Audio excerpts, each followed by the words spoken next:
নমস্কাৰ, আৰু এটা নতুনকৈ দেখাবলৈ লৈছোঁ আপোনাক।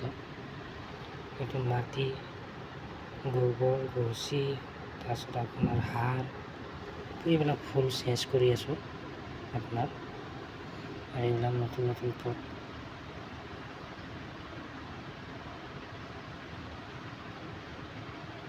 আৰু এইটো আপোনাৰ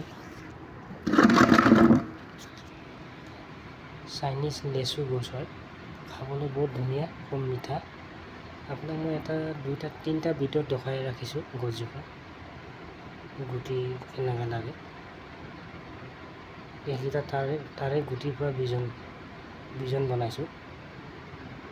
আৰু এইবিলাক এনেকুৱা ফুলটোপি লগাই থাকোঁ।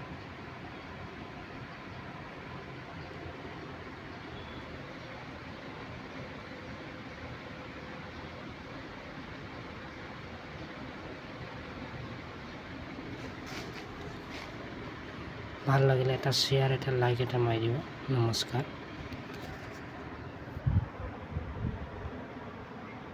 নমস্কাৰ।